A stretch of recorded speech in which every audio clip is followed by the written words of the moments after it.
be, and then marketing and communications, which is where I work. And our overall goal is to promote downtown Syracuse as a vibrant place, and we support all of the people who live, work, own property, and visit this area by raising downtown's visibility. We seek to increase business and foot traffic and encourage ways to explore downtown and its assets. If any of you live in Syracuse or have visited Syracuse, you may have seen our commercials, our billboards, our digital advertising, maybe some printed work that we've done. One of the publications that I'm directly responsible for is our annual report. I write, design, and produce this every year, and it's basically an overview of everything that we've worked on in the last year and kind of a forecast of what's to come. We also produce a historic walking tour brochure. That's our most popular guide. Even like if there's a wedding in town and folks are stuffing bags to give guests for hotel rooms, we often get this guide as a request to help people get to know Syracuse.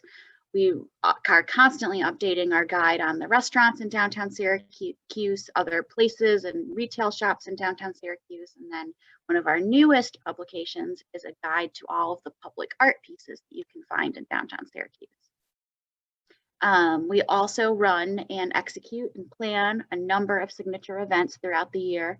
These are large-scale events. We produce about 8 or 9 of them. They each serve a different purpose and serve a different audience of downtown Syracuse. And I thought it might be interesting if I talked to you a little bit about the ways that my job changed in the midst of the pandemic. And one of the easiest ways to illustrate this is to talk a little bit about our events and the ways that they have changed this year. So Downtown Dining Weeks, we always do at the end of February, which traditionally is a slow time of year for restaurants. When it's cold and snowy, I don't know if you're like me, you don't really want to venture out to too many different places. It's easier to cuddle up and get cozy at home. So we launched Downtown Dining Weeks about 15 years ago as a way to get people out and about during the cold and snowy season. And the way this works is you can go out to dinner. Each of our restaurants that participate, we have about 40 to 50 restaurants that participate in these deals, curate a special menu where you get 3 courses or more. Sometimes there's a drink special or sometimes there's a dessert special tagged on. So you can get as many as 5 different courses for $30 or less. And then for lunch, it's 3 courses at the $10 price point or less. So we felt very fortunate that we were able to get this event in before COVID-19 really started to rear its ugly head. Right after Downtown Dining Weeks was when things really started to get kind of scary here and where things started to change. And one of the ways that we pivoted in the summer, we actually debuted a summer version of Downtown Dining Weeks because we knew that there were different comfort levels. Not everyone was comfortable eating in restaurants, but takeout became very popular. And we also knew that because it's warm, outdoor dining was also very popular. So we thought, how can we use the resources we have to get people feeling comfortable back out and about at their own comfort level, at their own pace rather. So through getting creative with outdoor dining, like you see those partitions with a nice green wall, a street actually closed down in downtown Syracuse, Walton Street, if you're familiar with the Armory Square neighborhood, and about 6 or 7 different restaurants pulled out their tables outside to be able to celebrate outdoor dining. We also, right after March 16th is the benchmark we sort of use because that's when a bunch of things rule-wise started to change here. We pivoted the way that we promoted things, and it became kind of like a fun staff mission to see who could visit the most restaurants and get takeout from them. And as folks ordered their lunch meals for takeout and went to pick them up or got their dinner for the weekend, they'd send me their pictures and then I would post them across our social media platforms using the hashtag Takeout Tuesday. And that was one of the ways that we raised awareness about everything that was available to the community. And then we partnered with the city of Syracuse to have special designated curbside pickup zones where instead of double parking in the road, no one was allowed to park there except cars that were coming to pick up their takeout or pick up clothes that they had ordered from downtown retailers. So we tried to get creative in that way. And then I think I mentioned this, our Weekends on Walton promotion was another partnership with the city of Syracuse, where Walton Street in the heart of Armory Square closed down to traffic on Fridays, Saturdays, and Sundays to allow the street to open for outdoor dining. Every year we hold 2 progress breakfast events. And these events, sort of an informal annual luncheon style event that takes place during breakfast time. And we invite 3 or 4 presenters to come and speak for about 15 minutes each on an exciting project that they're working on. And this event is very popular among like the downtown business folks audience because it gives them an inside track. They leave feeling like they have an inside scoop about a project that's up and coming or something that's on the horizon. Everyone always leaves feeling very rejuvenated and optimistic. And unfortunately, we decided we had to cancel the March event, obviously, because that was when things were really starting to get uncertain. We were hopeful we could still have our October event, but in June, we kind of revamped the next 6 months of the year in terms of what we were planning, and we decided it was safest to postpone this to the 2021 season because this event typically draws 350 people. And with the caps on how many people are allowed in a place at one time, we knew there was no way we could really hold the event successfully. And we felt funny going virtual with it because at this point we thought folks were kind of zoomed out. So then we get to April and we usually have a downtown-wide Earth Day cleanup where we have as many as 500 volunteers sign up to go around to the various neighborhoods of downtown Syracuse and help us clean it up, make it look more welcoming and presentable as we head into the spring and summer months. This year, because of the gathering cap, we did not feel comfortable even having 50 people meet in one place. So we decided we would have our Earth Day cleanup go virtual. And the way that we did that was throughout the whole month of April, we produced a Earth Day bingo game where we emailed this out, promoted it across social media, because we know people want to do something helpful. We know they care about the community. We don't want to say don't do anything. So we thought, what are eco-friendly ways, little steps folks can take to make a difference in their neighborhoods and their communities?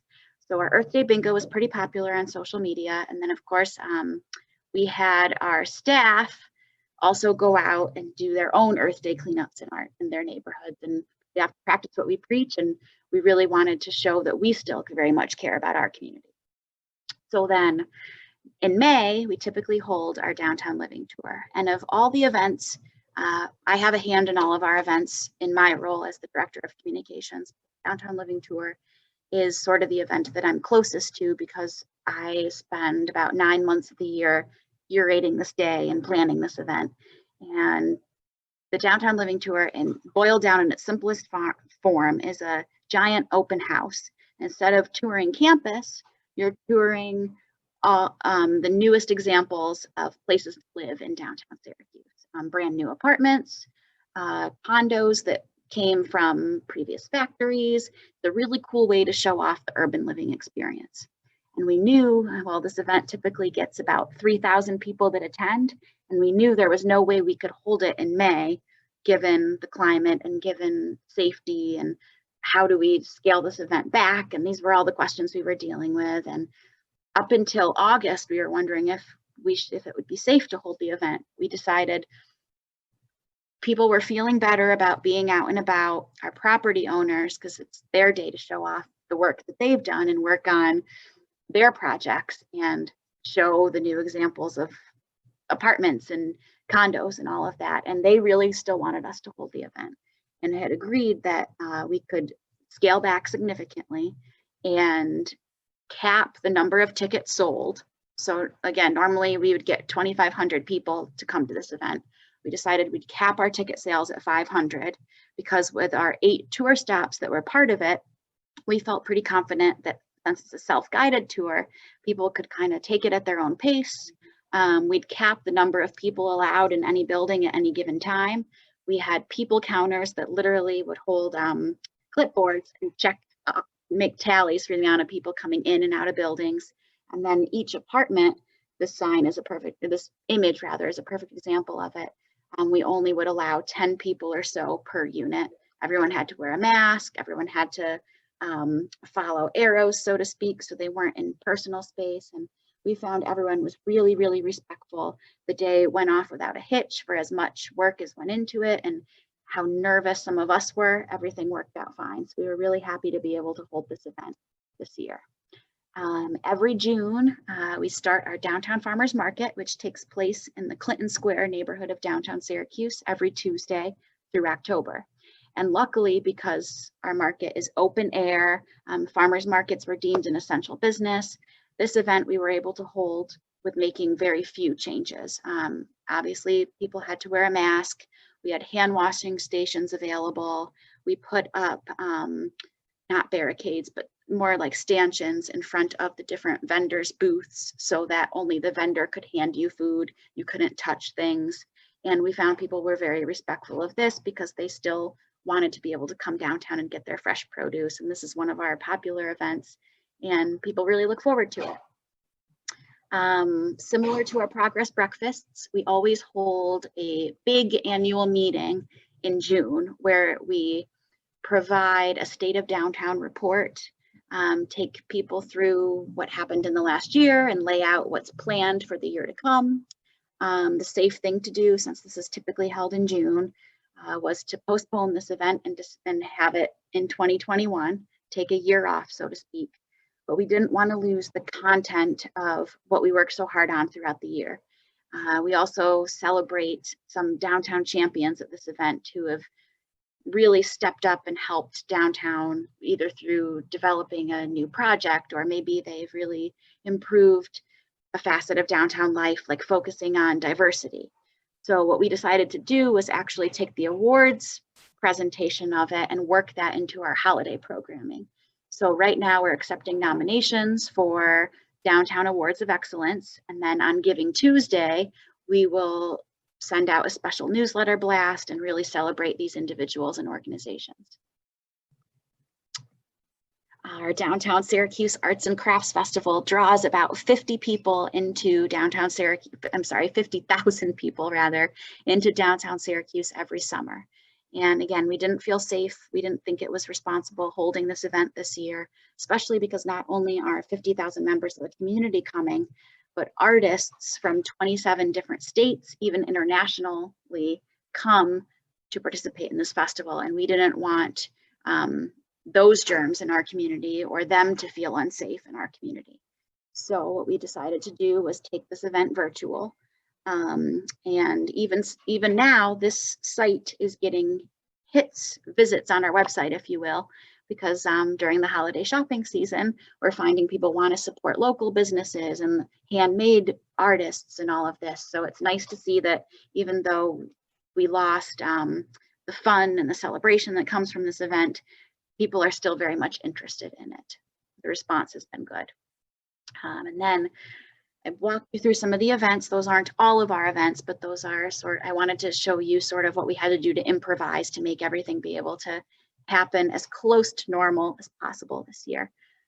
But one of the ways that my job changed drastically was our website, downtownsyracuse.com, falls under the realm of things that I manage and have a pretty good hand in. This time last year, we were just getting ready to launch this brand new website. Our website hadn't been updated since 2012, and this was a pretty big project for me, working very closely with the developer and laying out our content exactly how we wanted it to look.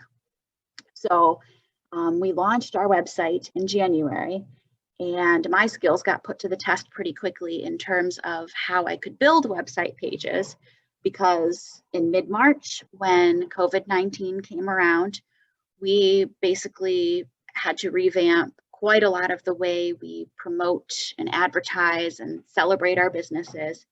And the quickest way to do that was to become the place that folks would go for information about how they can support businesses in downtown Syracuse, what's open, what's not open.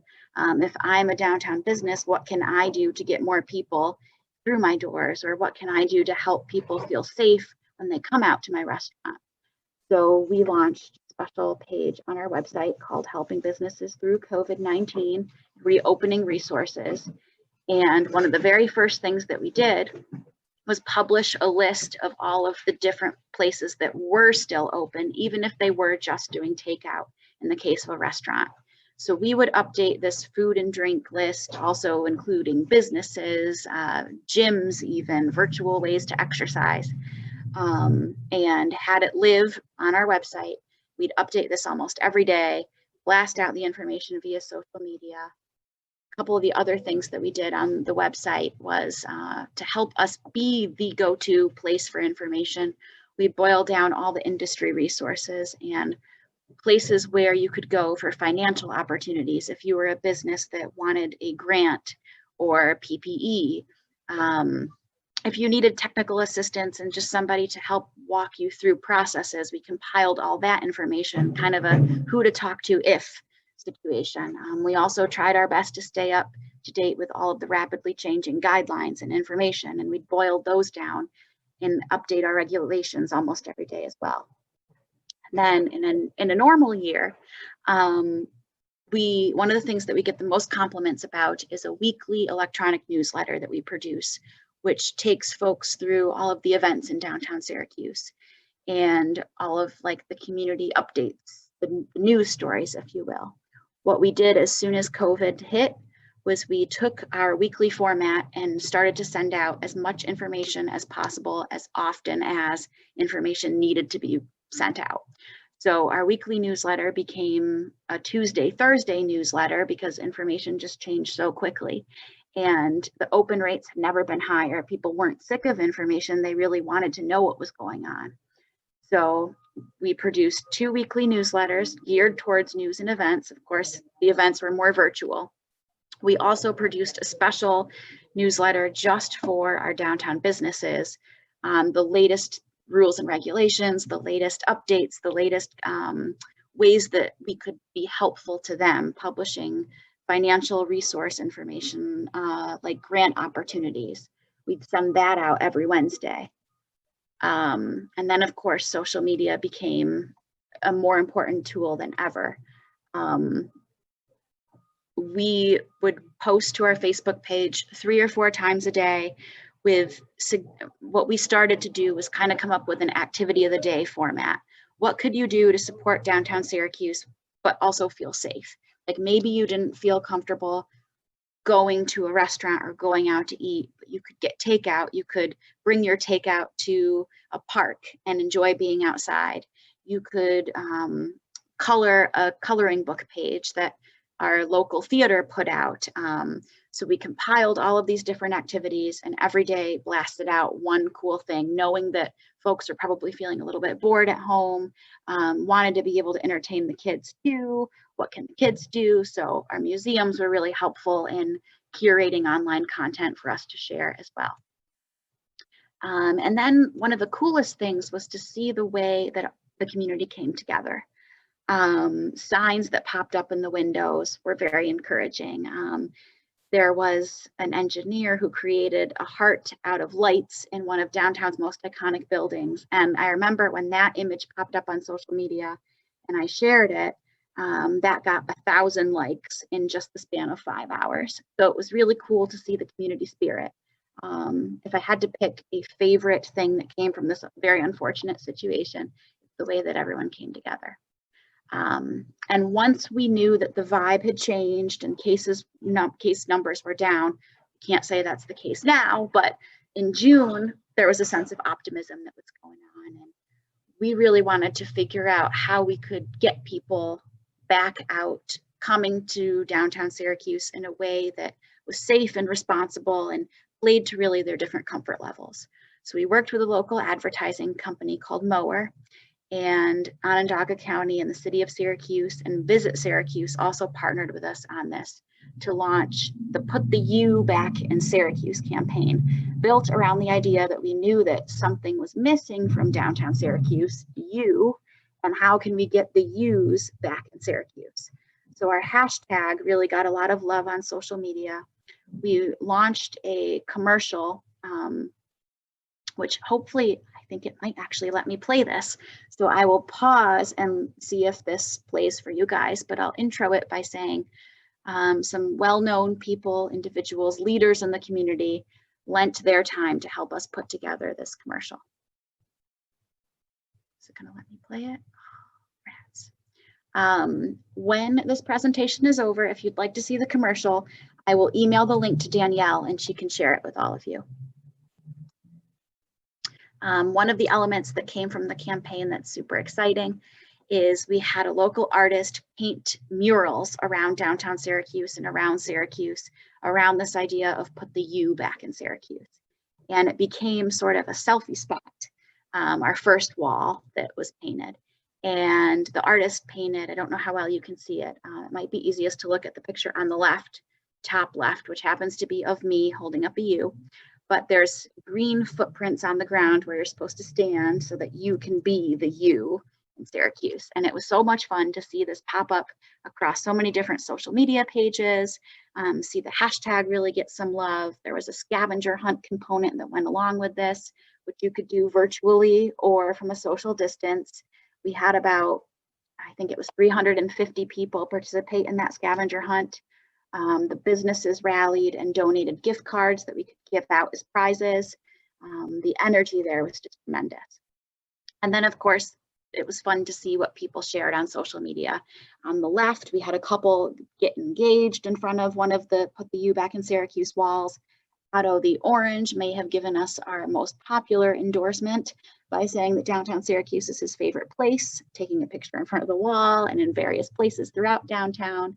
And then as part of the scavenger hunt, what was really cool to see is we had teams of employees from different businesses get involved and take a day and send their employees out to participate in the scavenger hunt. And with the U wall, some of the businesses made their own U's and posed in front of the wall with them. Like for example, a pizza place made a U out of pizza.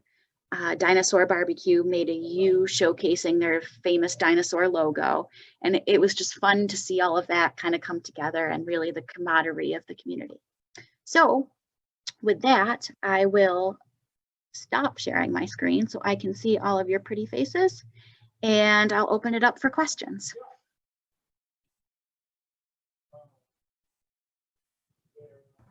Just go ahead and unmute yourself if you have a question, or you can raise your hand if somebody else is talking.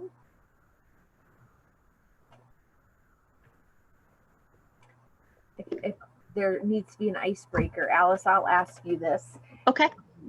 So if you were to be able, you haven't graduated that long ago, but if you could go back to yourself in 2010 and give you advice based on what you know now, what advice would you give yourself? Oh, that's a good question. Well, hopefully you guys were able to see the part of the presentation when I talked a little bit about what I did at SUNY Oneonta, working for the State Times, working for The Wire. I will say that both of those experiences helped me tremendously. I learned a lot in the classroom, but it was being able to put what you hear to practice in terms of a skill that helped me get a job so quickly. I also, going back in time, was fortunate to have like the drive to want to pursue an internship opportunity. At the time, it was not required for my major, but I knew that it would be helpful. And when I went and pursued that internship opportunity, it was between my junior and my senior year. And it happened to be at WBNG in Binghamton, where I made great connections, proved that I could handle the work, that I wanted to do the work. And I think that's why I was able to get hired there right after graduation. I kept in touch with folks. I tried to send thank you letters whenever I could. I just really appreciated that time and to be able to really hone skills that you hear about. You don't know if you can really do the job until you do it. So even though I guess I'm not really giving myself advice because I took that path, I cannot stress enough the power of an internship and the value of that. Even if all you do is make a connection, that connection can help you years down the road. And another lesson I learned, I still am learning this lesson on a daily basis, is the world is super, super, super small. And I'm a pretty nice person by nature, but I'm so glad that I didn't really upset anyone 10 years ago, because so many people that I did not expect to ever speak to again, I'm speaking to now, just because they pop up in different roles in your life. And I mean, I guess going from Oneonta to Binghamton to Syracuse, my world is pretty small because all of those places are within a 2-hour radius. But it's just funny to see who you meet later in life from different places, or who you re-meet, so to speak. So don't make anyone upset. That's good advice.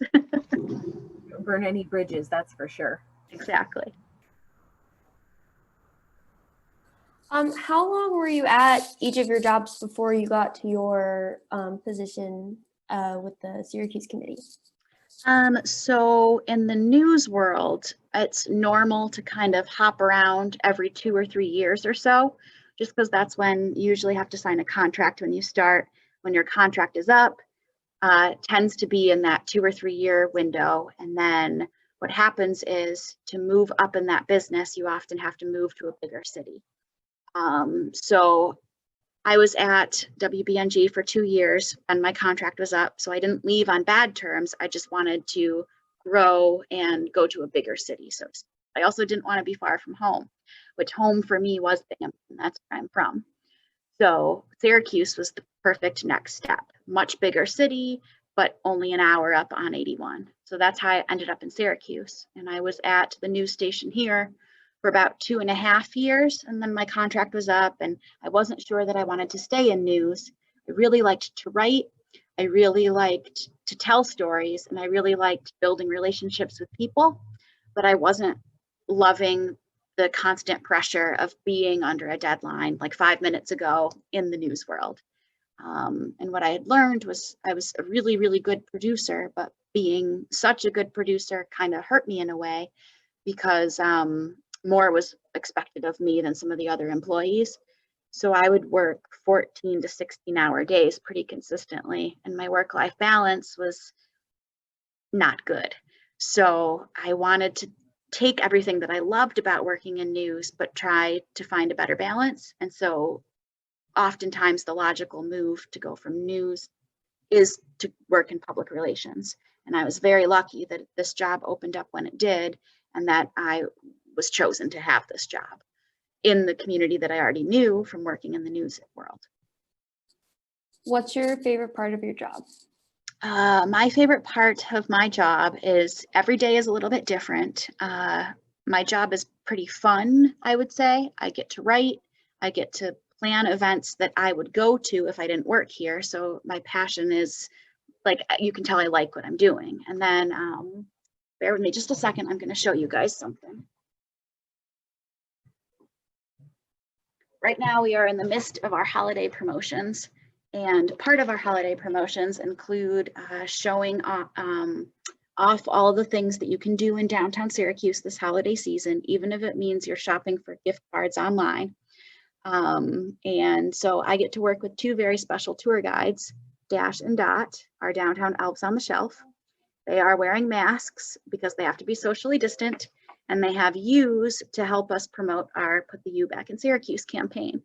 So I'm not like blowing smoke. I really, really, really love my job. And one of the things that I got to do today is go into 2 different businesses and take pictures with these guys, highlighting different things in a store. These guys got to do a wine tasting at a bar this morning. So it's just really fun to be able to interact with business owners in that way and be creative and think outside of the box. And I mean, who gets to say that they get to bring elves on the shelves around and take pictures for an hour and have that count as work? Yeah, that's so cute. Thank you.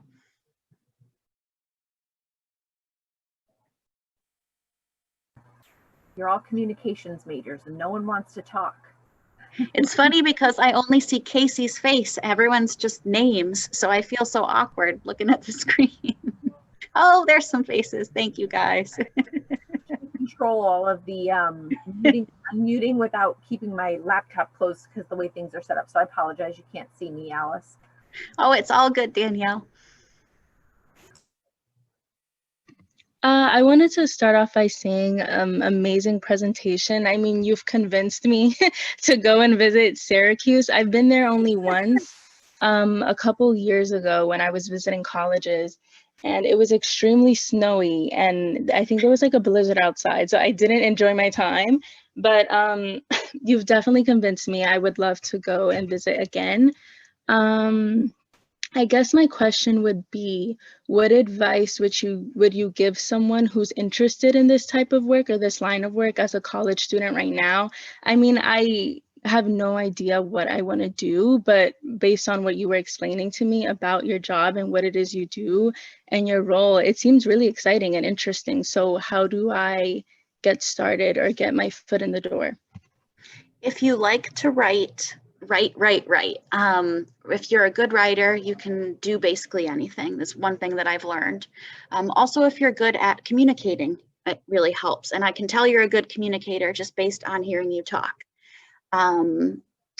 Try out different things. I don't know what clubs you're involved with on campus or if clubs are even allowed to happen on campus.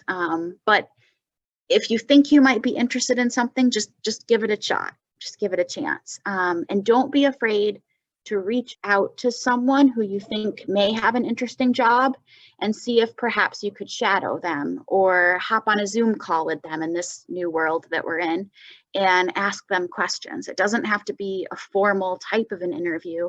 We like to call them informational interviews, where you can just pick their brain for a half hour or so. Doing little things like that will go a long way.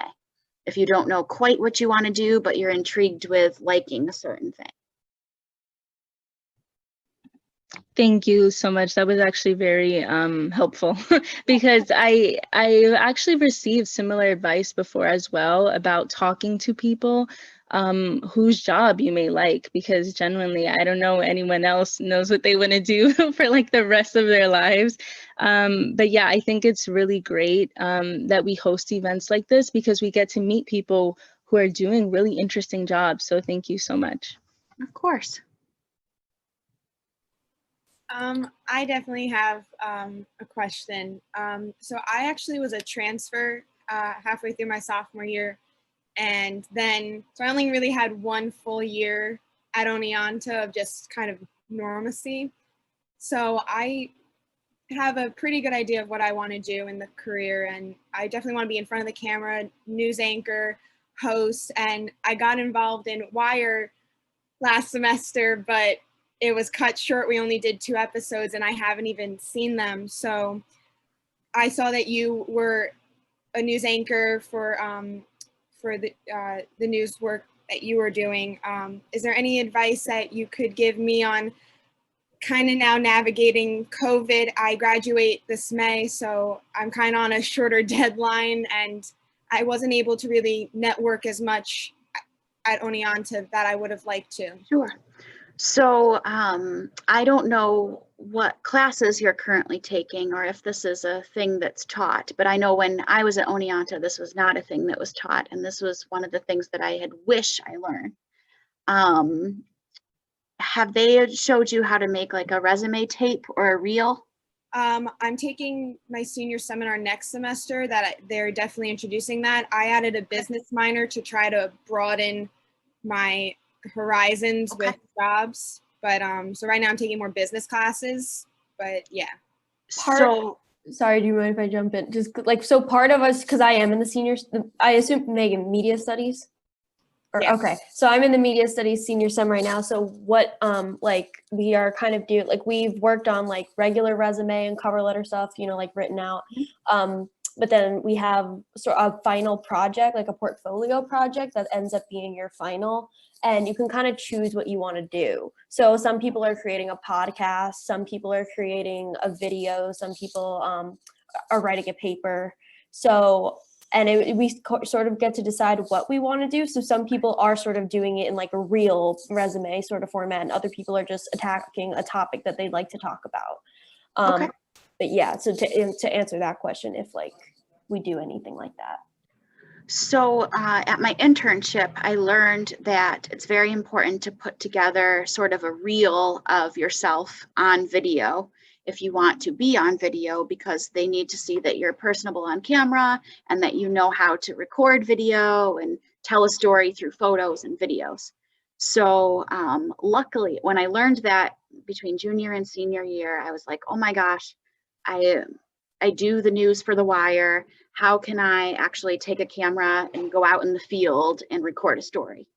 So I asked the advisor at the time if that would be possible. And at the time, no one had really taken out cameras, but they let me do that. I remember like going around and shooting stories and thinking, oh gosh, we aren't learning this in class, but this is something that we're going to need to do. So I really went ahead and took the initiative once I knew that I could do that and that I should do that, but I didn't learn that in the classroom.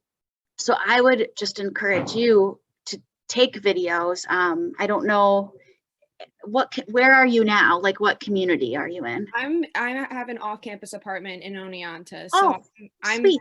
I'm right near Hartwick. I'm on West Street right there.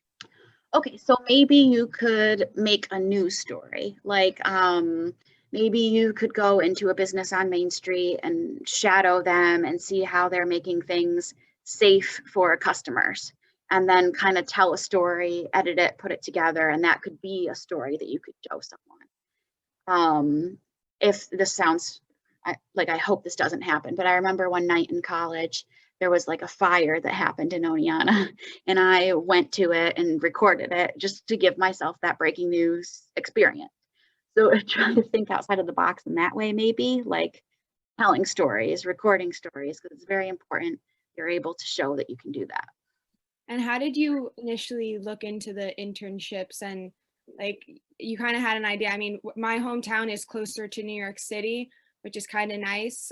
So I don't really know how to like network finding the internships right now.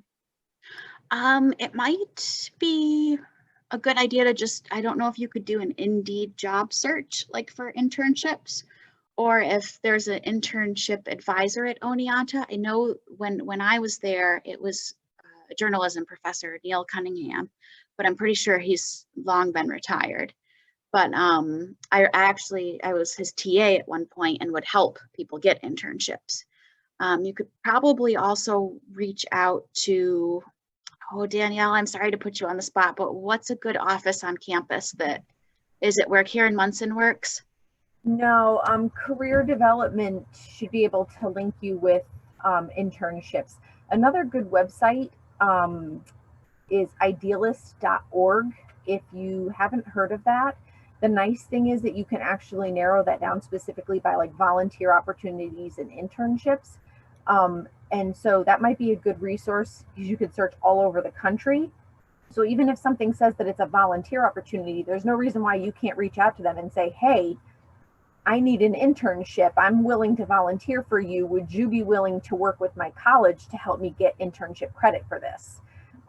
So be creative in that respect as well. But the Career Development Center is there to help with internships, or they would be able to link you with whoever the faculty person is as well.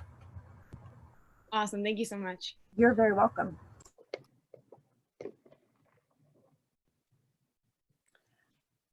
This is a little more of a or not really personal, but it will apply to something for me. So I am also on the State Times, and I have been for the last 3 years. And something that we are trying to tackle right now is, especially since COVID's a thing, is how to work more with our social media and our social media outreach. Do you have any recommendations on how we can work on that or improve that? Because we have a social media manager and we post kind of regularly, but we are kind of not getting a lot of outreach or interaction, and we don't really know how to go about that. So do you have any recommendations? So when COVID really started to become a big problem here in March, a lot of our communication was through social media, because we saw that people wanted content, they wanted to be engaged. So one thing that I really started doing was the Instagram story.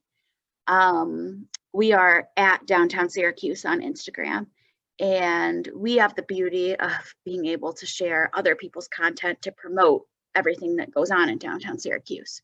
So if a restaurant had a special, for example, that would get shared on our story. And it just worked out that my goal became to share at least 10 stories a day. And we were getting, in the height of the pandemic, like 500 views per story. So people weren't sick of the content, they wanted the content. So I didn't feel that I was bombarding folks. And that, like, it's funny because I've had conversations with the Office of Alumni Engagement about the power of the Instagram story. And really, it's super powerful. The reach is tremendous. And I would say Instagram is one of the more popular, fun social media platforms. Like Twitter is great for quick news and quick information. And the State Times probably could do a little bit of a better job tweeting, unless I'm following a really outdated account, which is possible.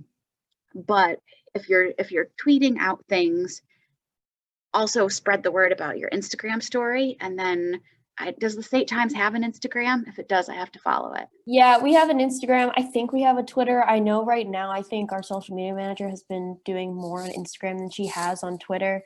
But I think we're going to try and tackle that a little better next semester. And this is like just an idea, like throwing Linguini against the wall, Yeah. but alumni might want to be engaged in that. Mm-hmm. So maybe there's a way, if you have access to old archives of newspapers or something, to do like a throwback Thursday when you pull up an old newspaper and then see if you can track down the alumni, tag them, because I'm sure if it's a positive memory, like speaking for myself, I would share that. That's a really good idea. Thank you. I'm going to write that down. And then you re-engage them, and they're a built-in audience. So you want them to see what the State Times is up to. I know every time I go back to campus, one thing I always do is grab a copy of the State Times. Thank you. Thank you. Oh, thank you. Thank you, Zarina. Zarina's also on the Times. Sweet. Yeah, I remember many, many late nights trying to put that paper to bed. And then we were so short-staffed that some mornings I'd have to deliver it at 5 a.m. to the different buildings on campus. Yeah, SA keeps slashing our budget. So we're trying here. We're still here, but we're trying.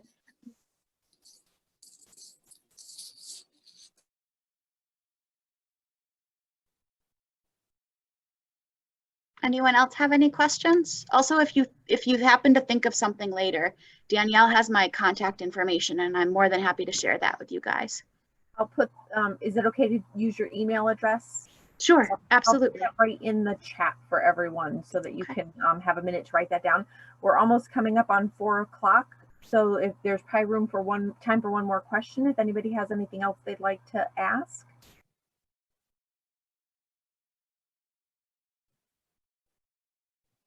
Going once, going twice. I will put the email in there. Just give me a second. And if you think of anything before you sign off, go ahead and ask. And Alice, I'll be here just for a minute as well. Okay. And then I'll wrap up with you when everybody's off. Okay. Alice, thank you so much. This was great. We really appreciate it. Thank you, guys. I'm so flattered that you took time out of your afternoon just to hear me talk. So thank you. All right. Yeah, so thank you everyone for joining. We hope you got something out of this and liked listening to Alice and her experience. So yeah. Oh, thanks, guys.